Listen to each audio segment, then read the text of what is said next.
What's going on, Imperials? Pokémon is running out of ideas. The designs of the new ones are terrible. Look, they're even copying their old ideas just because they're so bad.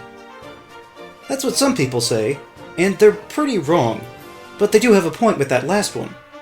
Some Pokémon designs are clearly inspired by previous iterations, or at least have the same real-world equivalents.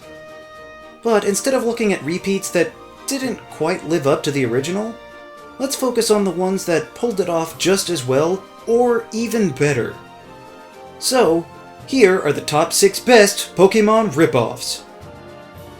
Number 6. Starly. Now, I know what you're saying. Why is Starly singled out for being a rip-off when all of the regional birds are basically Pidgey? That's true. An early route normal flying type seems to be a necessity, but there are a few reasons. Hoot Hoot was a completely different kind of bird, and usually the nighttime counterpart to its competition. Tailo was more similar, but only evolved once. It's a very small difference, but it was enough that, in my mind, I never saw them as completely copying the Pidgey family. Then Starly came along and reinstated the third evolution, and I couldn't help but compare the two in my mind. However, Starly is much cuter than Pidgey, and therefore seen as less of a nuisance. Staravia is a little unfortunate looking, not quite cute and not quite cool, like Pidgeotto pulls off pretty well. But Staraptor is so intimidating. They literally gave it the ability Intimidate. He was clearly a more battle-ready bird than Pidgeot. And he was actually really good in battle with the likes of Brave Bird, but also getting close combat to deal with types that would otherwise give it trouble, like Rock and Steel. The Starly family may be copies of the Pidgey line, but they are indispensable in the Sinnoh region, and to me do their job even better than the originals, or any of the other copies that were to follow. Number 5. Crawdaunt. I realize that a crab is different than a crawfish, so it's not necessarily a straight ripoff, which is why it's so low, but Corphish and Crawdaunt were the first time that we saw multiples of a more narrowed premise, in this case being crustaceans. The layperson might not know that Crawdaunt has a different base than Kingler. They might even think that they're lobsters or something, so when Ruby and Sapphire came out, many couldn't help but see commonality in the shellfish water types with big pincers. Whether it is actually warranted or not, you cannot deny that Corphish and Crawdaunt are great. Corphish had the potential to be forgettable, but the anime quickly took care of that, cramming it full of personality. And once Corphish evolves, it gains the Dark type, which is a huge leg up on its predecessor. I've seen Crawdaunt used to great effect in battle as a physical sweeper, especially if given the proper setup. So, even though I like Kingler a lot, I can't help but give the edge to the more intricate, clearly thought out, and downright battle-ready sea creatures. Number 4. Jellison. If you've ever used Surf in a Pokémon game, then you'll be familiar with Tentacool. This and its evolution Tentacruel are jellyfish Pokémon that show up everywhere in the water. Outside of this, they're alright as actual Pokémon, and can perform pretty well in battle. Fast forward to Gen 5, and we have new jellyfish, but this time they have gender differences. I personally much prefer the male, as he's clearly in some good company when it comes to facial hair. I know there are many different kinds of real-world jellyfish, but not being a marine biologist, I can't really appreciate them outside of changes in size and color. That's why I'm so glad that these Pokémon seem so unique from each other. Despite being a ghost type, and some Hero and Dex entries, Frillish and Jellison seem like they might actually enjoy being your friend, instead of just annoyed. But mostly, I appreciate that they can differ in their uses in battle as well. Tentacruel can be a rapid spinner, but Jellison is a bulky spin blocker. Too many so-called rip-offs simply copy the original, but even though you can easily see how these two share inspiration, it's obvious that they wanted this Pokémon to be able to sink or swim on its own. Number 3. Roggenrola. You know what's better than differentiating yourself from your predecessor? by being in direct competition with them and destroying them. That may be a bit harsh, but Roggenrola is a rock type that you find all over every single cave in the region that you have to trade to get its final evolution. Sound familiar? There is no denying that Roggenrola was supposed to be a reboot of Geodude. Number 1, the Roggenrola line seems to have a leg up because they actually have design. And legs, for that matter. Instead of just being lumpy rocks with arms.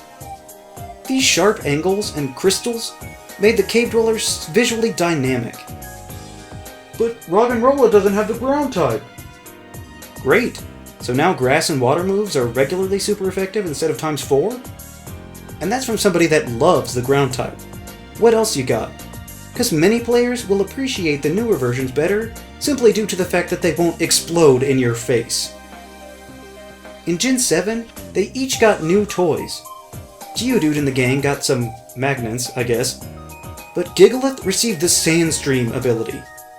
You know, that thing that was only reserved for Tyranitar and Hippowdon? Now Gigalith is one of only a few Sandsetters in the entire game. This only furthers the idea that the Roggenrola line have set themselves apart, and in some ways maybe even surpassed their original brethren. Number 2, Excadrill. There's no maybes about this one. Excadrill is far and away better than its predecessor. Sandshrew and Sandslash are by no means bad Pokémon. I like them as straightforward ground types, and they can have some useful tactics. But once these new molds came out, everyone could see the improvements. Excadrill was unassumingly strong and fast for its size, meaning if you took the time to find one, you'd have an invaluable ally in Unova.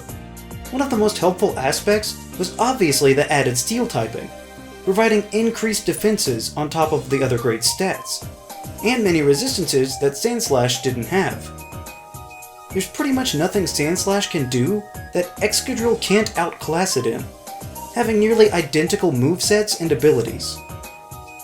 Even when Sandslash came out with its own new steel type, it couldn't quite live up to this embodiment of construction machinery. Excadrill's premiere instantly made the original the poor man's version, and truly made these new Pokémon shine even if they did come second. Number 1, Milotic and Golisopod. Some people might wonder what these two have in common, but most can easily recognize the connection. Both Feebas and Wimpod start off rather weak and have extremely limited movesets. This of course is reminiscent of the Generation 1 Pokemon Magikarp that appears in nearly all fishing areas worldwide. But if you push through its highly limited usefulness, you're rewarded with the mighty Gyarados. The same holds true for these other two, but they both copy the original in their own separate ways. Wimpod is feeble and easily frightened, but becomes one of the most monstrous water types around upon evolution, just like Gyarados. So, even though it's a bug, I couldn't help but draw comparisons back to the definition of patience from Generation 1. Feebas is an even clearer ripoff of Magikarp, to the point that many people were convinced that they had to be related. It likewise takes a significant amount of effort to evolve Feebas, but this time they really went over the top. When it first came out, the only way to get a Milotic was to max out the beauty stat of a Feebas. This took some crazy amounts of determination to pull off, and was worth some serious bragging rights. Later we would finally get the Prism Scale to be able to trade evolve it, but that's pretty much only because they gave contests the boot. A weak, nearly useless fish turning into a powerful sea serpent is something that we've seen before, but this time was different. Instead of becoming a scary fighting machine, this one surprised us by becoming beautiful and regal, and showing us that if you put the time into it, you can bring the beauty out in anything. Milotic was a brilliant way to repeat the same concept that we had seen before and since, but to take it in a new direction that was surprising and made the payoff even more rewarding. So, those are the top 6 best Pokemon ripoffs.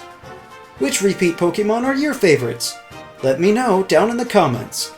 Also be sure to leave a like, Share this video and subscribe so that you too can become an Imperial today. And we'll see you around next time!